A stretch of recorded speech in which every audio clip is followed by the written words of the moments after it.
it is something. It is so uh, guys, hold on 1 second.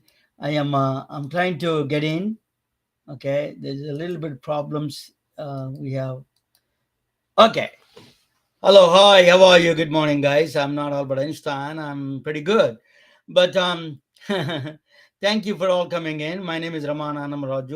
I'm the MedBix webcast host of the MedBix. We have I'm going to yesterday there was outage in the our platform is based on the CEO is in Ukraine. I don't know what's going on. Yesterday there was outage.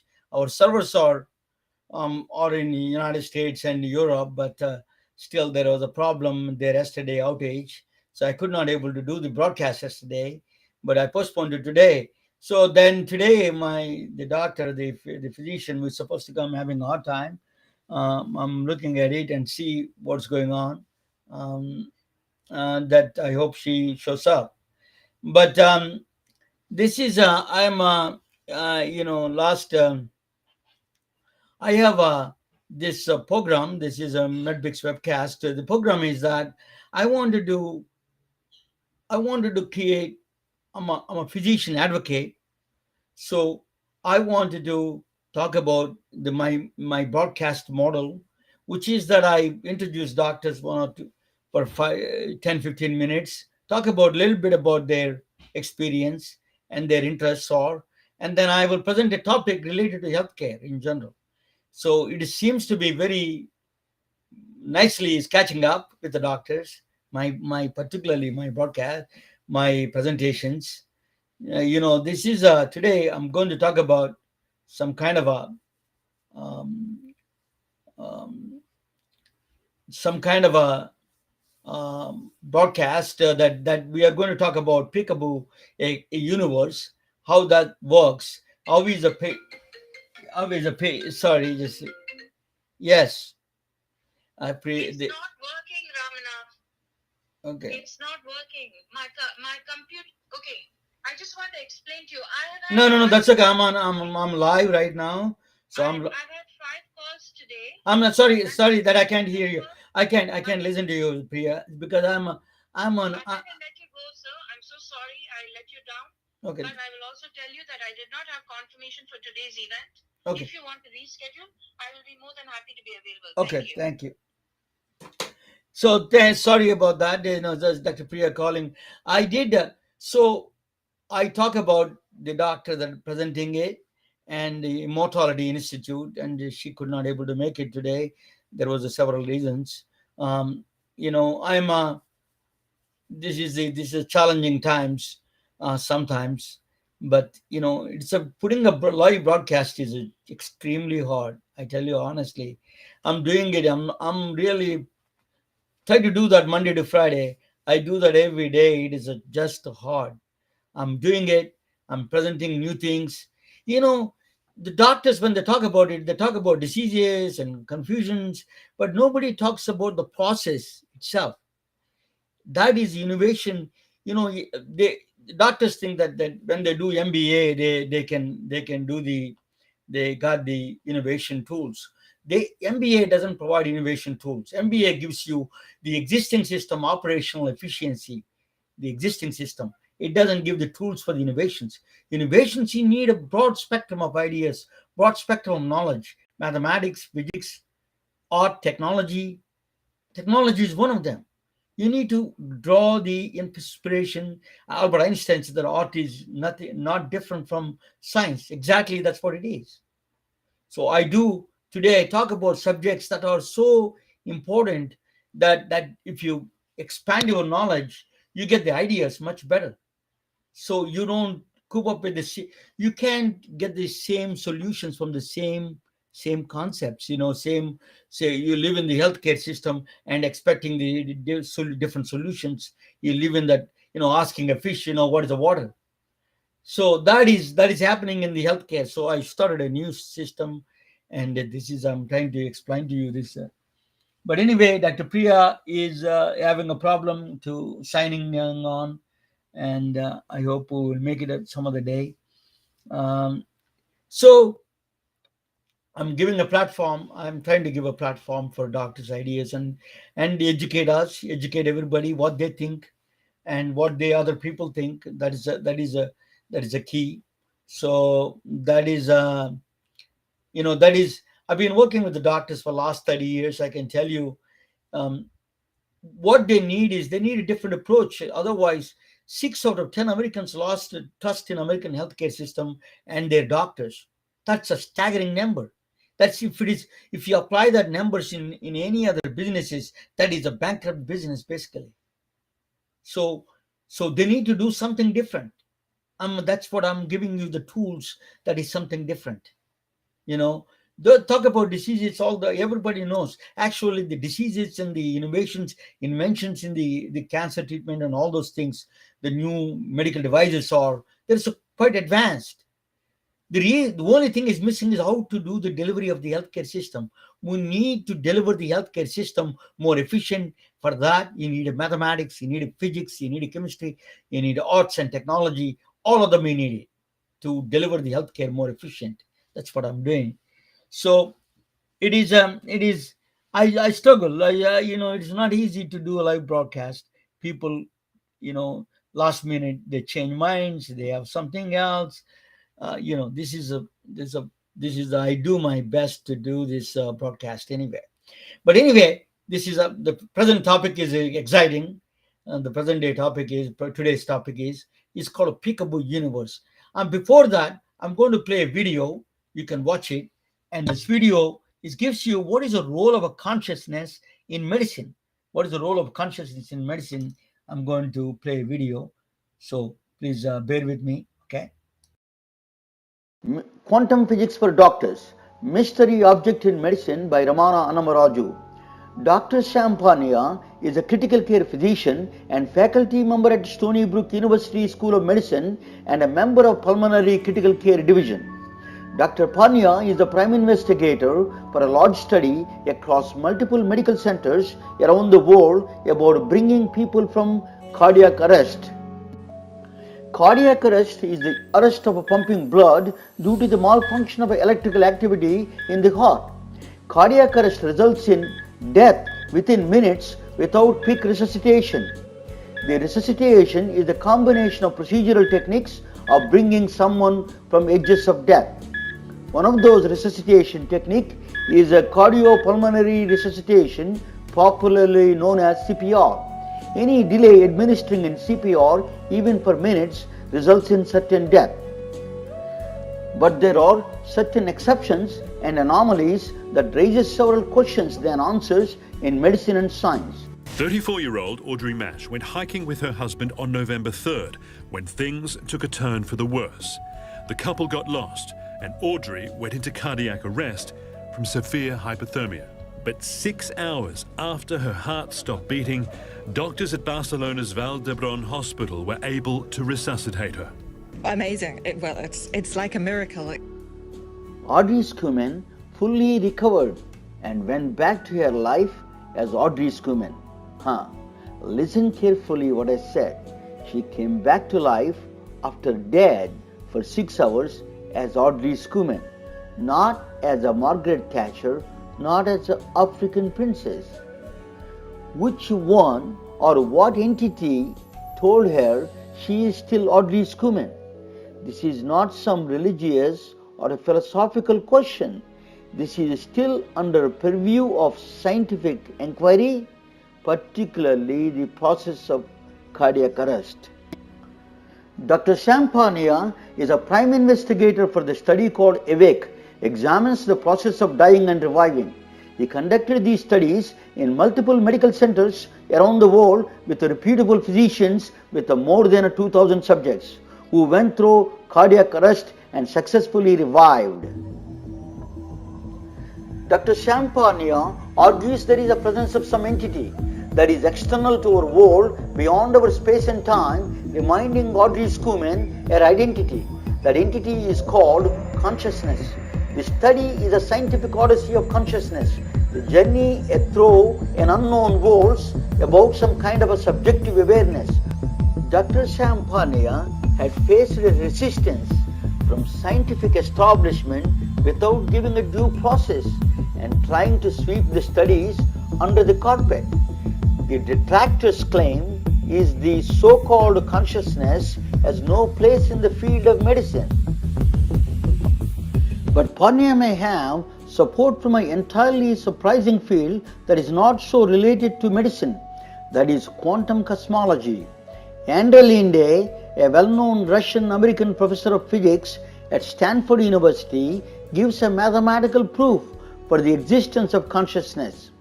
Linde was one of the authors of the theory of inflation. Professor Linde is a member of the National Academy of Sciences. When you apply quantum laws to the entire universe, the total energy of the universe must be equal to zero. If that is the case, nothing happened, nothing should happen, and nothing will happen in the entire history of the universe. If everything is a zero-sum game, the act of you watching this video never happened, but the facts dispute, you know you're watching it. That is a scientific paradox. To solve this paradox, quantum cosmologists reluctantly injected an entity called a conscious observer. Your physical body is not excluded from the universe, but your consciousness is. Your mind became an observer. Now the entire energy of the universe can be equal to zero, your consciousness being the recorder of the history of the universe.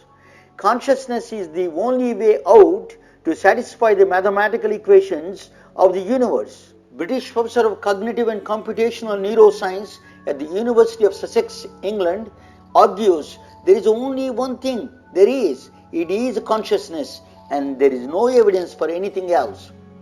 But as a physician, you are wondering what is a patient's care is anything to do with the consciousness.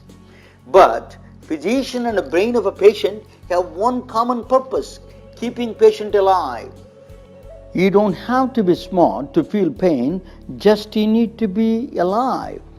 Inside the brain, there are no lights, no sounds, no smells, and only electrical signals. We recognize and experience these signals through interpretations as a reality. It is certainly second person's perspective, mistaken for direct experiences. A fake rubber hand is placed in front of them. Then both hands are simultaneously stroked with a paintbrush while the person stares at the fake hand.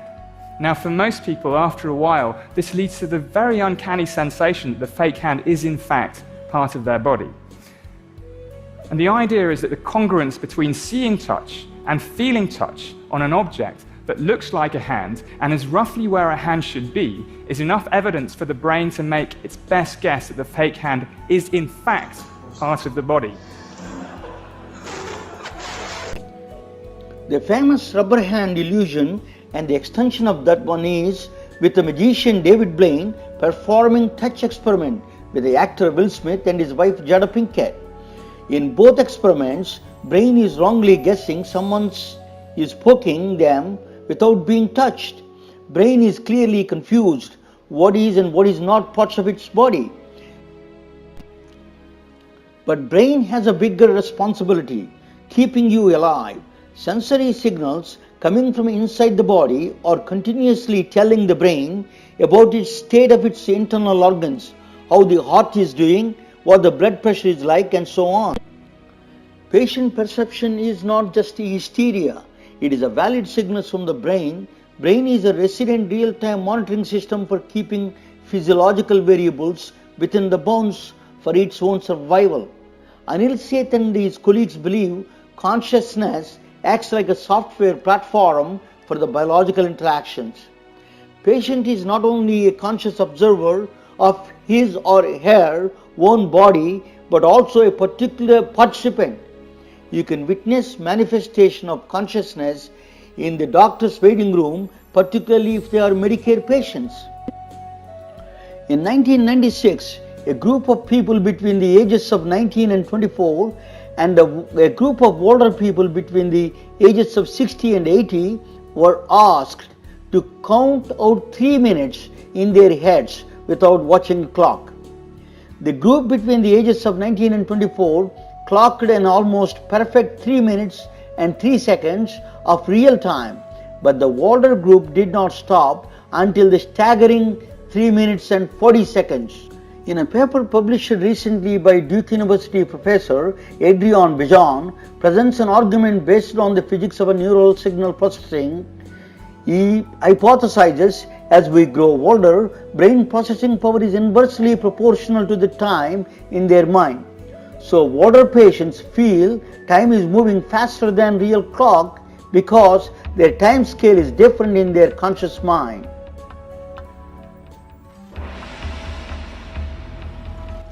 As a physician, if you think there is only objective-based medicine, that's all there is. It is certainly a wrong conclusion. Next time, if you are walking by a patient on a life support system, show respect as they are conscious, reminding yourself Dr. Champagne's studies. Next time, before you dismiss a patient is hysterical, think of Dr. Anil Seth's studies that the patient's brain is the best patient monitoring system there is. If a Medicare patient complains he or she spends more time in waiting room than others, you realize Dr. Adrian Bijan's studies, patient's conscious time is different than clock on the wall.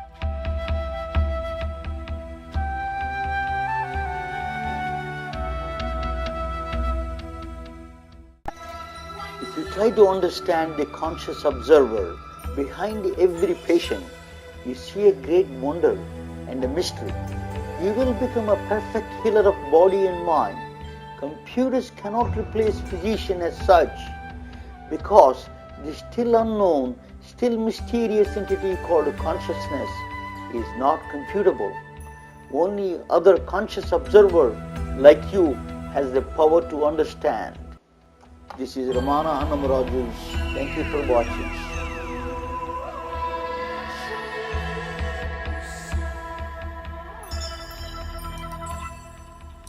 Thank you, guys. Thank you for watching. And Priya did not, she had some other situations there, but she's going to show up, I hope, in the future. But I'm going to talk about the universe called a Peekaboo universe that I mentioned. Um, Peekaboo universe is the peekaboo game. So every parent knows if they have children. So when you close your face and it opens it up, the kid started laughing. I remember my son is uncontrollable laugh. That he had, and when I did that, mother did that. So what is that? The question is it what is in his mind, the baby's mind? What do you think? He thinks that the mom is coming, appearing, and disappearing in split seconds. So, is that if you ask a physicist that question, is she appearing and disappearing? Is You may be laughing at it, but the true physicist may not be laughing at it. You know, it's a very complicated question that you are doing, that we are putting together. It's not that easy as you think of. The See, the universe that I'm going to explain to you why that is a complicated question, whether mother is appearing or disappearing. You may do that after this presentation. You may change a little bit of your mind about that. So the observer, this relationship between the observer and observed. Observer is a mother, observer is a baby, is observer is a physician here, and observer is a patient. That relationship is a very complex relationship. It is a it is a conscious relationship. The equation between that is that consciousness is the equation. That's what I showed in the video. But I'm going to talk about something else, how the consciousness appears in science, why we need a consciousness in physics and science itself. I will explain to you. This is a very famous experiment, a thought experiment. It is called Schrodinger's cat. Schrodinger is a Austrian physicist, very famous physicist. He is one of the founders of the quantum physics. Besides Albert Einstein, he is one of the Niels Bohr, and Schrodinger is the founders of the quantum physics. They Schrodinger cat, he came up a thought experiment to really question than his own theory in a fact. It's very interesting. Quantum theory says that anything that you put in, uh, only observation brings the reality back. Without observation, nothing comes out. Without you being there, there's nothing there. Like trees don't make sound, nobody there to hear. Similar concept. So in physics, he has a question, is a very kind of paradox he created. So there is a cat in the box. Is a he didn't kill this is a very thought experiment. You put a radium inside. Radium is a radioisotope that is emits the radium particles. Okay, there's radiation. It emits radiation, nuclear radiation. So when a nuclear radiation opens up, it interacts with the liquid in there and then becomes a poison and kills the cat. Okay, that is a. But there is a rule in quantum physics, if you know, that radiation is very interesting. The radioisotopes are very interesting concept. Some people may know, some people may not know. I will explain to you. The radioisotope is the atom decay, the nucleus decaying into the particle, giving the particle is a random. There is no mathematical equation can tell you when and where is going to be released.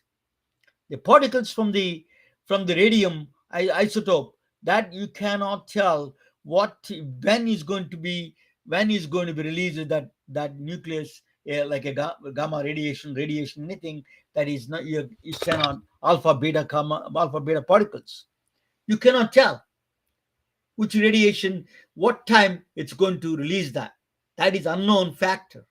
That's called a measurement problem. So, one other way to do that is, the only way we know that is half of the half-life. That half-life is half of the atoms decay. That's a probable guess we do. Half of the atoms decay in the half time. That's what the way they call half-life. That's the reason they call half-life. So if you have a one gram of radium, it's it after the 2 hours, or the radium is 1600 hours, I guess. I remember, like FDG, for example, in the PET CT scan that I mentioned, 2 hours. If you have 1 gram of FDG in 2 hours, it becomes half a gram. So half a gram splits that atoms decay into the decay, and then produce the radiation. But we cannot tell which atoms are decaying it and what time they're decaying it. You cannot tell with all your computational power, with all your microscopes. You cannot say that. You don't have you do not have the preview for the truth. That is, truth is hidden from us. We don't know what it is. So that is a bigger problem in Schrödinger. So you put a cat there. So for an outsider, suppose you have a cat there. So outsider, you don't know cat is. Quantum physics says that cat is a both dead and alive, because you don't know. So in quantum physics, it is a both cat is dead and alive same time. So it is a conundrum. So how could be cat is both alive and dead? That is one of the questions he's putting together for the quantum physics. Quantum physics says that that's what it is. It's both dead and alive. Superposition. I will explain to you what superposition is in a minute. So Schrodinger cat is observer that look at it. So it is until you open the box, you cannot tell it is a both dead and alive. It's not a dead and alive. It's not a dead and alive same time. It's not a dead or alive for the quantum physics. For an observer outside, it is a dead or alive, not a dead and alive. Okay, so it is same time. It's a both dead and alive same time. Remember that there's a difference between a dead and alive, either dead or alive. Until you open the box, you don't know whether it's dead and alive. Until that, it is a both dead and alive same time. That is the quantum physics demands it. So if you open it, so that you've opened it, but actually I ask somebody to check on my cat, whether it's dead or alive. So that person and the box become a quantum system, and then my mind becomes quantum system. I don't know whether that person is alive, that cat is alive, or dead or alive. I don't know. So both at the same time. So it is a dead and alive entire system. Not only my friend is alive or dead, or the cat is alive or dead, both at the same time, they're dead and alive. Both, all the whole thing is dead and alive. So you can keep on counting, you can keep extending the chain. That we don't know the reality itself. It is all in a until the observation comes in the picture for you. Your conscious mind come in the picture, you don't know what is real, what is not real. That is the challenge um of the consciousness. So that is so one of the things that the reality, the quantum physicists say that the reality happens in your mind. The quantum probability waves, that's about to call probability waves, it doesn't happen, it's basically all in fuzzy war. We don't know dead or alive, everything exists or not. When we observe it, they appear for us as we, the electrons, the matter, and everything appears as we need it. Very interesting, right? As we need, those things appear. So it's called a measurement problem, that is. So if you're looking at the chair, so if you ask what the chair exists, if you don't look at it, quantum physics says no. You, until you observe it, you cannot tell what chair is doing. There is no measurements you can tell. The moment you do classical observation, it takes a position, either is there or not. Well, you have a question. If there is not there, what if it is if it is not there, what it means? It means it is the other universe. It is, you don't have the chair. If it appears, if there is no chair, is in the other universe there is a chair. You are looking for, say, a Maserati. From your observation, you wanted a Maserati to appear. But it says that quantum physics says that yes, you can have the Maserati, but you can't have it. You can't have it in this universe. It is another universe. It is there in the splitting universe. So it's a very funny measurement problem. Very funny. These are the mathematically proven calculations. These are not like a something I'm making up. This is not some philosophical thought process. This is a quantum physics. This Schrödinger wave equation gives you, and then Everett multiple universes gives you these equations, that there are multiple universes. So the reality splits into multiple places.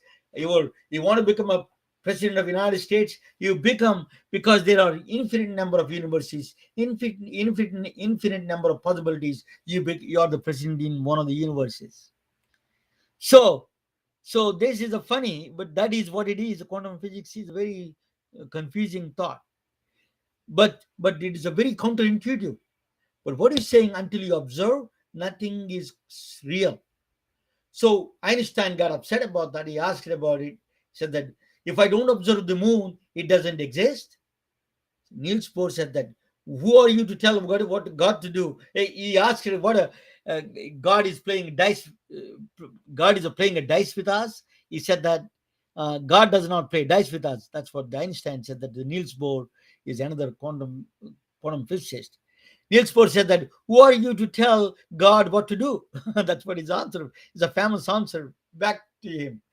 But what it is basically, when when Einstein asked the question, is the moon exist if I don't observe it? Yes, quantum physics says it doesn't exist. If you don't look long enough, it doesn't exist. This is proven. This is the only place. The father of the quantum physics, Albert Einstein, wrong himself.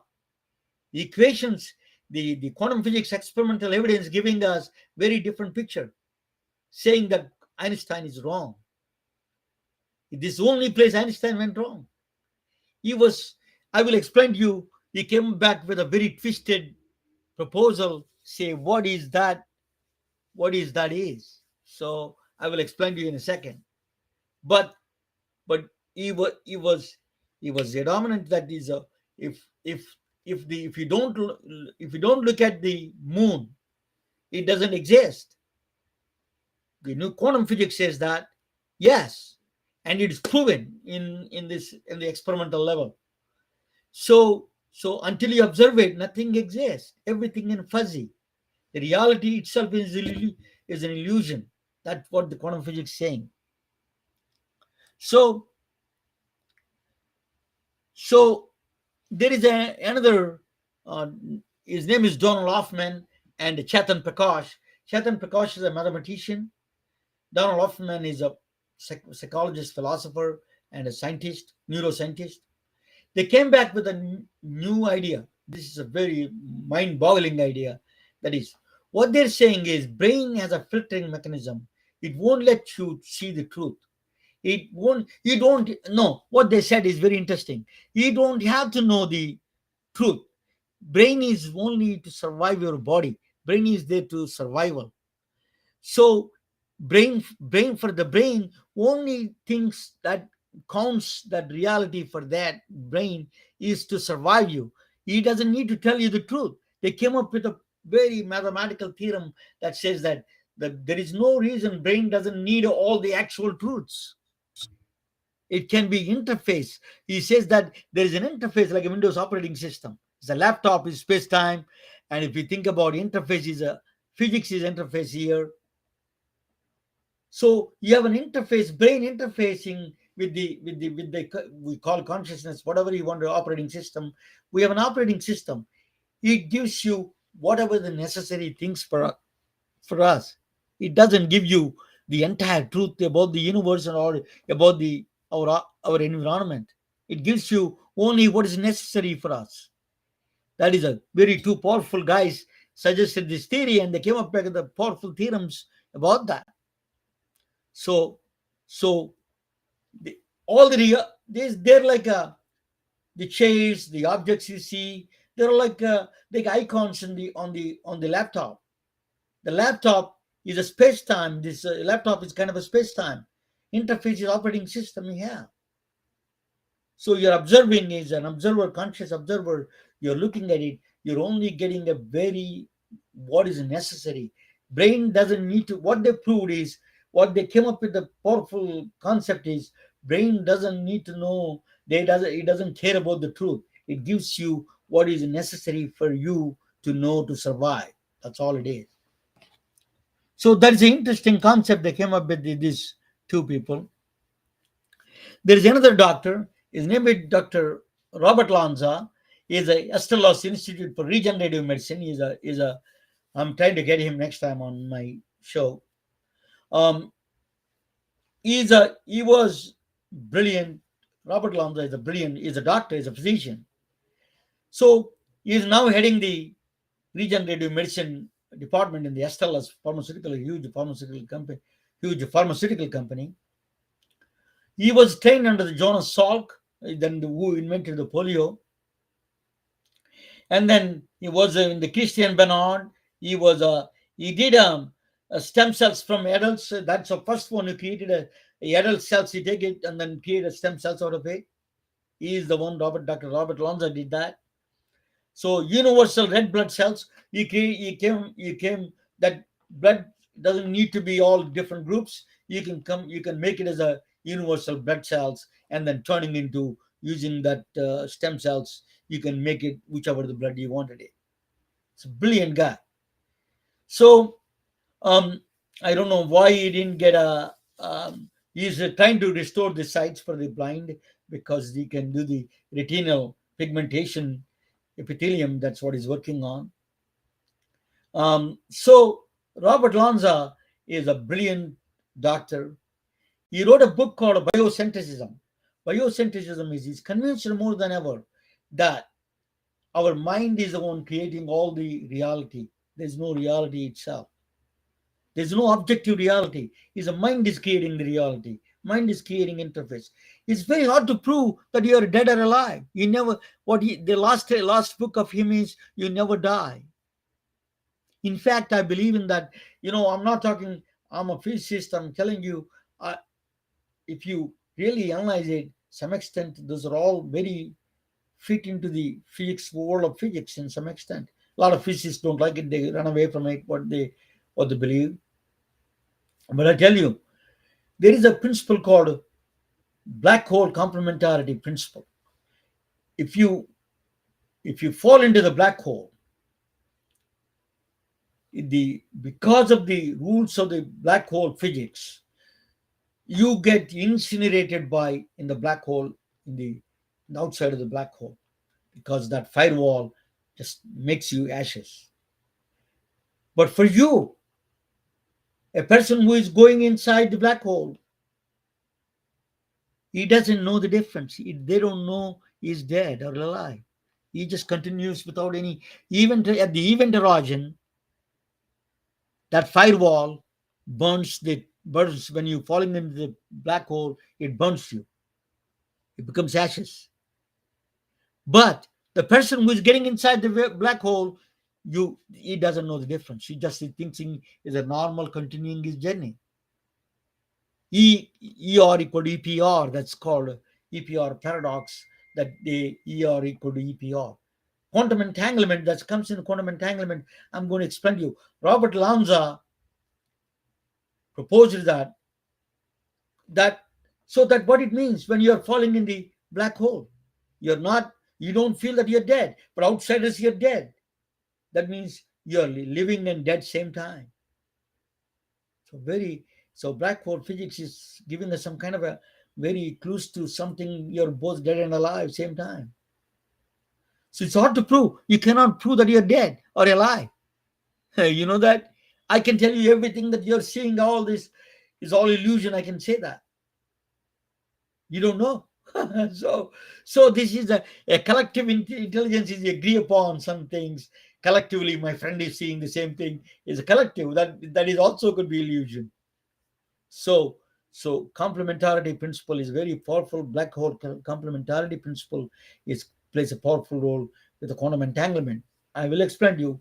So Robert Lanza wrote a book is called the new book. He gave a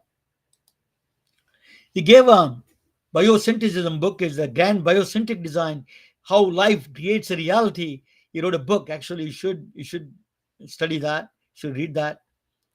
He's a medical doctor.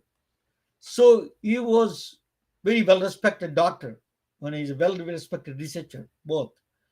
So he's not a big time guy on TV and everything, but he's really quietly does his work. I don't know why he didn't get the Nobel Prize yet. I think he is one of those guys will get Nobel Prize eventually, in my view. Okay, so biosynthesis, he wrote a book, is the how life creates you, conscious observer creates reality. That means that baby is creating that appearing and disappearing. Maybe you appear, disappear. The reality come and go out of existence on the peekaboo game. So we don't know. It is a very tricky question. When I said that, it's easy question for you, but it's not easy question for real science. Easy answer for the it may be easy answer for you, but it's not an easy answer for the real scientist. So cause and effect. One of the reason is the cause and effect is a fundamental to our existence. One of the things that we see, cause and effect, that is embedded in our universe. Without a cause and effect, so if I stuck my knee to the desk, I feel pain. I don't feel the pain, and then I hit the desk next, right? That cause and effect cannot be reversed. Only time it can be reversible possible is when something goes faster than speed of light. I have to explain you, there's another show on that one, how it works. But cause and effect are fundamental principle in our system. If we in biological systems, any system we take it, cause and effect has to be there. That is a fundamental cause and effect you have to see. As a physician, as a medical professional, or anything as a physicist, we are all look at the cause and effect. So, but in quantum physics, sometimes it can be funny. It can change a little bit. That can be questionable. So I'm going to explain to you quantum entanglement. You need to know a little bit about quantum entanglement for this. So how the things both are alive and dead same time. That's what I said. These are two kids. They go to college. They went to college, in fact.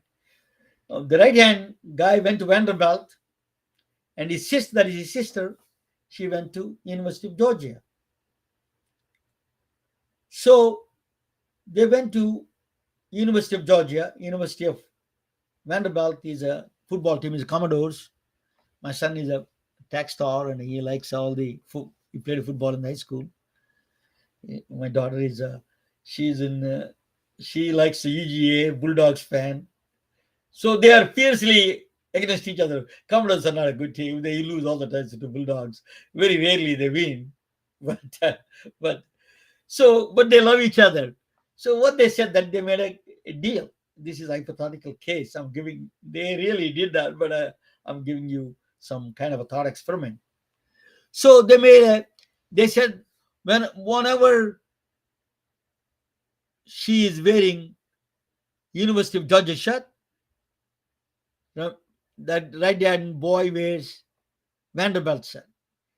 If she wears Commodore Vanderbilt shirt, he is wearing University of Georgia T-shirt. They're interchanging. So they don't need to call each other. They can automatically do it.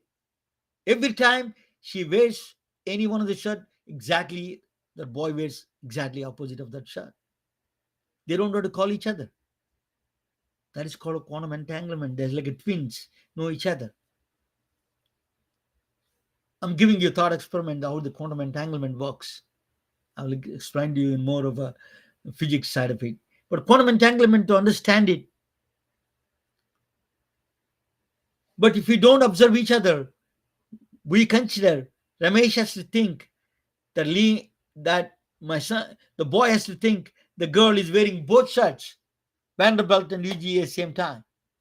The girl thinks that boy is wearing Vanderbilt and UGA same time. If we don't observe each other, once they observe each other, if one of them wears UGA, the other one is automatically Vanderbilt. They don't have to call each other. There's no text. There's no communication. There's no email. Nothing. No phone calls. Nothing. How can they happen? Every time we do that, every time they do one shot, the other person opposite. They wear to respect each other um, teams. Einstein said that this is a nonsense. That is a nonsense because yes, it's proven that whenever they wear, you can catch them. The other person is wearing exactly opposite shirt. If she wears UGA shirt, he wears Commodore. He wears UGA shirt, um, he wears a Commodore. She wears VGA. If he wears Commodore UGA, she wears Commodore. Albert Einstein, that's keep on doing that thousands of times, no problem, without calling each other. Einstein said that is a nonsense, it's bogus. What he said was, they you need to check that. He knows that there is no communication between them. He understood. Albert Einstein understood. He came up back with the EPR paradox. It's called Einstein Poisson and my brain is freezing now.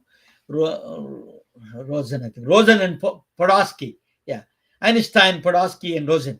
EPR paradox. Their first name, Albert, last names. EPR paradox is called. What they said that it is all nonsense. They before they left for college, they made a pact.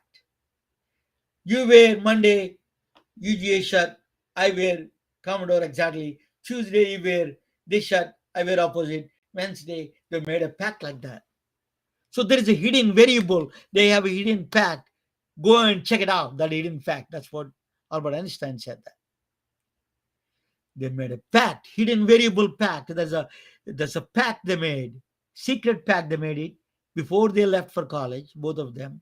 They're wearing each other's shirts because that's the fact they're executing that fact. You think it's a random, but it's not a random. Then that is a big problem for them. So his name is I think I'm going to his name is a John Bell. His, uh, his name is a John Bell.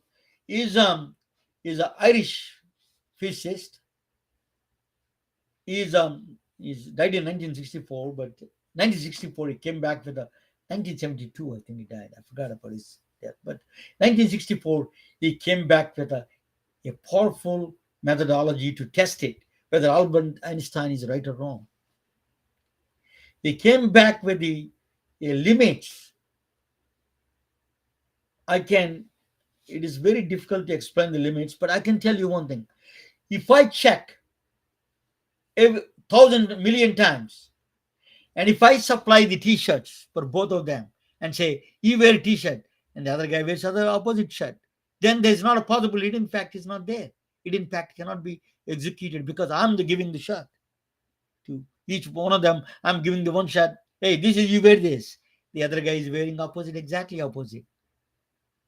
So, so he came back with a powerful mathematical process to test it. To that, he said that is impossible. There is no hidden variable there. There is no hidden path. There is no secret path between. He proved theoretically. He proved that there is no secret path between these two kids. They can. There is a randomness is there. They're exactly they're communicating through some kind of a way. We do not know what it is. It's very strange. They communicate through outside of our space time, outside of our universe. We don't know what it is. So, so that's a big problem. So they want to test it. This really they wanted to test the experiment in the his name is John Clauser, Elion aspect from France, John Clauser from Walnut Creek, California, that I used to live not that far from there. Elion aspect is from Paris. What they did was they did an experiment. They did an experiment. They proved that they never thought that could be random. It is not a random chance they're wearing opposite shirts. It has to be some nonsense. It is they thought their experiment is going to prove Albert Einstein is right, and there's no randomness in the quantum. That randomness hidden. There is no randomness in the wearing the shirt opposite shirts. They're wearing each other every time. But to their surprise, experiment proved there is a randomness. There is nothing there. There is no hidden pact. There is no pact there. So they proved there is no pact, but quantum entanglement exists without a pact. So that is a very interesting dilemma they came up. So that is a big. They won the Nobel Prize just 2 days ago. The last week, sorry, last week they won the Nobel Prize for that. So quantum entanglement. So you take two atoms or two electrons, they produce it from the same source, and then you put them into the billion miles away. They still affect each other without communicating. That is a quantum entanglement. One is spin is down, other is spin is up. Other is spin is down, is spin is that's a spin is up, automatic, without telling, without talking. This is a really puzzling problem in the quantum measurement problem. It's a very puzzling in the quantum physics. So the other gentleman came back with the third one. His name is Anton Zellinger, Anton Zellinger. He came back, and the Chinese are very advanced in quantum computers. You know, this is one thing I appeal to the Indian scientists. We need a quantum computer. India doesn't have a quantum computer. You know, that Indian mythologies are all quantum. People appear, disappear, um, and then all Maya is an illusion, reality is an illusion. It's all part of the Indian mythology. India's cultural thing, India's mythological, cultural, it's a very aspect, but they did not take advantage of the quantum. That's why when I was a kid and somebody spoke with me quantum and teleportation, quantum entanglement, I could understand easily without a problem. When I in college, when my high school, somebody spoke about quantum entanglement, I understood in seconds because I have a, I have a, I have a story. It's an Indian story, Indian mythology. Lord Krishna, he has a, it's not a Me Too movement. Sorry, this is a mythology story. He has 8 wives and 16,000 girlfriends. So one of the wives got upset and see, he's always with me. How the other wives are thinking about him? How come is he not there? So they don't get upset if he's not there. So she sends a messenger to check it whether that she is Lord Krishna. The Krishna is the I'm talking about Krishna has 8 wives and 16,000 girlfriends. So one of his wives suspicious of him. How come he's spending all the times with me? Where he has the time for all the other wives? And she sends a messenger. His name is Narada. He's a messenger. Then he went there, checked all the other women. He goes there and came back. He told her. He told her his wife. He's there. He's always there with all of them same time. So so it's very part of the Indian mythology. This concept, So so she was puzzled, but the Lord Krishna, that is a part of the mythology that we know. So quantum entanglement is easier for me to understand. A lot of Indians, culturally exposed people, they understand easily without. You do not need a conflicting. That's one of the. Some people ask me why Indians are leading so many technology companies and everything. One of the powerful thing Indian culture gave it to us is that two diagnostically opposite ideas can coexist each other at the same time. That is the power of the India. So, but anyway, that is a power of that quantum thinking. Is very embedded in us culturally. So they actually the Chinese took advantage of the quantum computers now. They have a quantum satellite. What they did was they sent 7,000 kilometers a quantum transportation, a transportation they did, teletransportation. Whether you can actually teletransport yourself to the other place, we don't know yet. It's a long way to go. We may be doing that in the future. We don't know yet. But they transported, quantum teletransportation is done through 7,000 kilometers. They, like 5,000 miles around there, they transported information from one place to other place without transmitting. You transmit, you work in the operations here, automatically the operations there. It shows up information. Transported. Took advantage of the quantum entanglement. So he won the Nobel Prize along with the three. They won all three Nobel Prizes. So observer is a very important place in the universe. Physician and a patient, you have to consider patient as a conscious observer. You're a conscious observer. Patient is a conscious observed. Your consciousness is interacting with them. If you think that way, you respond much better. That you connect that Dr. Ramachandran, neuroscientist, says that there are mirror neurons. You copy without telling him what the problems are. Your brain copies 20% of his brain. So this one, the Peekaboo universe, you take advantage of this conscious observer relationship. You do not know exactly how it works, mechanisms are, or you can take advantage of that as you observe him as a conscious observer, observed. A consciousness, he is a conscious observer, you're a conscious observer, you're observing his consciousness.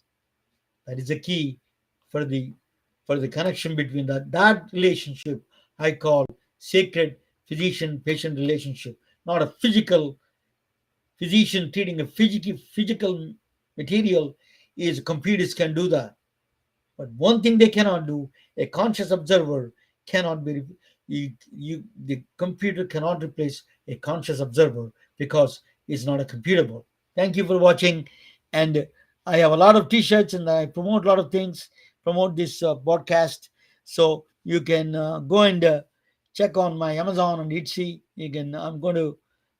So thank you for watching. Good night. Watch this video, a quick video of the products you can buy on Amazon and all these Einstein and everything you can buy. Thank you. We are retelling their stories through our patented designs that can be worn on scrubs, t-shirts, printed on conference bags, and endless other promotional materials.